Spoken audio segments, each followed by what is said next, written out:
Internautes, bonjour. Dans cette vidéo, on va découvrir ensemble le Fractal Design Note 304. Comme vous pouvez le voir, on a affaire à un boîtier compact, compatible Mini ITX et qui vote pour un design très sobre, lui permettant en fin de compte de prendre très facilement de place dans un bureau pour accompagner des besoins bureautiques, voire un peu plus, puisque le constructeur est assez généreux. Il annonce le support de carte graphique de 310 mm quand même, un ventirad de CPU de 165 cm de hauteur, ou encore des blocs d'alimentation de 160 mm de longueur. La face avant est en aluminium, de très belle tenue, c'est très beau au travail, tandis que la coque est en acier ainsi que le châssis. Ce que je tenais à vous préciser, c'est que pour cette présentation, on l'a en fin de compte démonté, on a mis une configuration dedans pour se rendre compte un petit peu de ses points forts et de ses points faibles, permettant de faire un petit bilan en fin de compte. Donc le boîtier se présente avec une façade, bien sûr, elle est extractible à l'avant, qui libère un filtre où on a deux ventilateurs de 92 mm, donc filtrés. Le démontage est assez facile, ça pose pas trop de soucis. Voilà. Sur le côté, on a une aération métal mesh, comme vous pouvez le voir.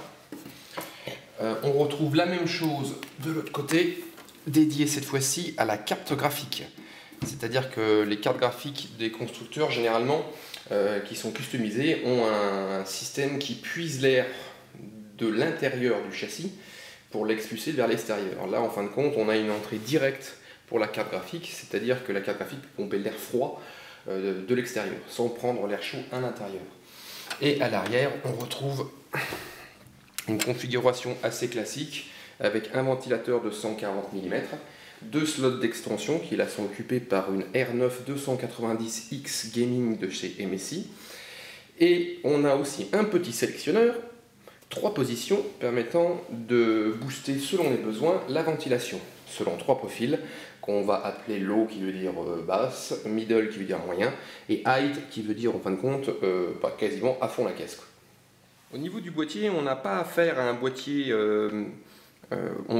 classique dans le sens où on a deux panneaux latéraux. Là, c'est tout le capot qui s'enlève. Il est maintenu par 3-4 vis à main. Donc là, on les a enlevés juste pour gagner du temps. C'est assez simple pour le démonter, en soi, comme vous pouvez le voir. Et on va découvrir ensemble l'intérieur. Donc là, c'est la configuration, comme on vous a dit, elle est montée afin de simplifier notre petit bilan. On a une R9 290 X Gaming de chez MSI, donc une carte quand même assez longue. Et ce qu'on peut voir, c'est que oui, le constructeur annonce bien un espace de 360 mm pour la carte graphique. Par contre, avec le bloc d'alimentation, on a un souci de place, parce que les câbles sont obligés d'être excessivement rangés pour pouvoir mettre une carte graphique longue. Donc là, ça réclamera un petit peu de temps pour pouvoir tout mettre en place, et surtout de ne pas obstruer les deux ventilateurs avant, ni rentrer en conflit, comme on va le voir, avec le ventilateur du ventirad de CPU.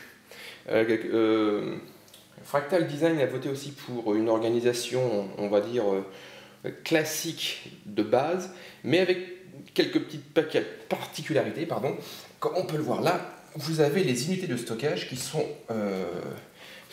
fixées en fin de compte de façon verticale sur le haut. Donc là, on a 3 supports au départ. Donc là, il n'y en a plus que 2 parce que si on rajoute le dernier support, on a un gros souci avec la carte graphique. Et la même chose, donc là, on va essayer de vous montrer ça.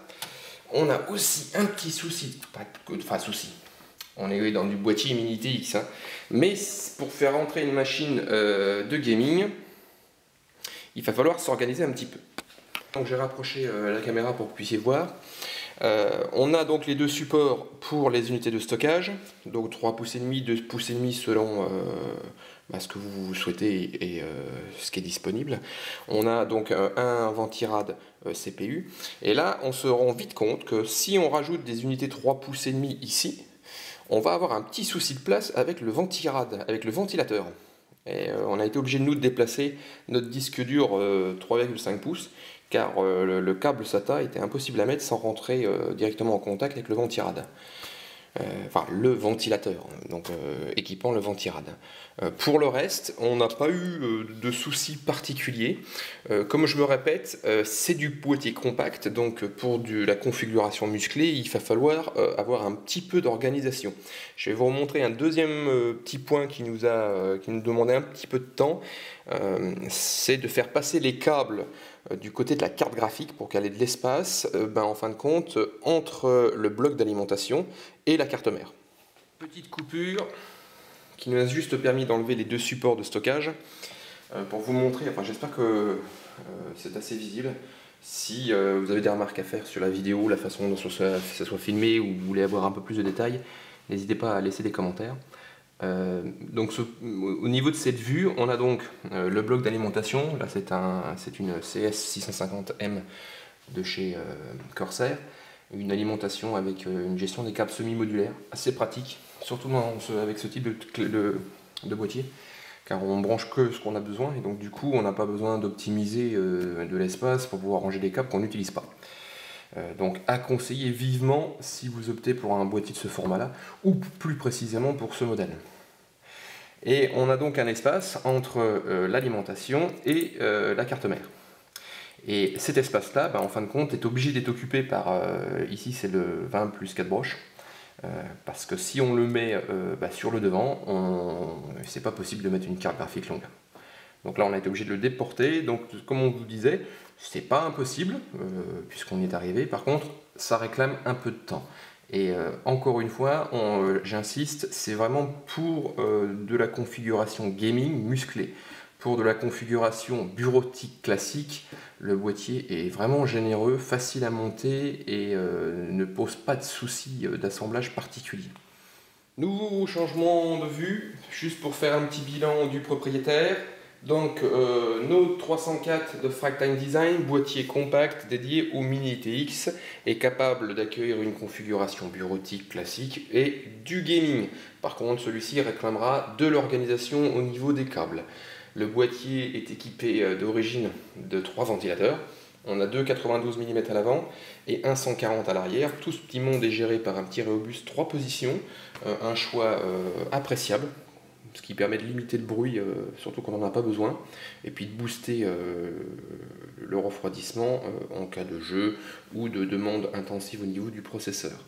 Le boîtier profite d'un châssis en acier, par contre façade en aluminium brossé, très belle tenue, des ouvertures tout en métal mèche, avec doublure pour certaines avec des filtres en plastique. On retrouve la même chose comme tout à l'heure sur le bas du boîtier, sur le bas du boîtier, un filtre aussi amovible. Et au niveau de la connectique avant, on a 2 ports USB, 3 bien sûr, des classiques jack audio et un petit bouton power très sympathique qui va dans le design de la façade avec une légère courbe au niveau de son design. Par contre, pas de bouton reset, c'est-à-dire pour pouvoir relancer la machine en cas de plantage. Voilà, maintenant il ne reste plus qu'à étudier, à voir ses performances en refroidissement, en nuisance sonore. Là-dessus, sachant qu'on va essayer de différencier 2 critères. Le premier, c'est les nuisances sonores liées à sa ventilation, c'est-à-dire ces 3 ventilateurs, sont-ils bruyants par eux-mêmes? Et ensuite, ses performances en bruit, dans le sens où est-il capable de calfeutrer le bruit de certains composants, comme le ventilateur du ventirad, la carte graphique ou un disque dur 3,5 pouces classique qui ont tendance à faire les qu'on entend tout le temps. Donc tout ça, on va tout étudier, vous aurez tous les résultats dans le test qui suit. Bon écoutez, on se retrouve sur le site, et puis bonne lecture à tous.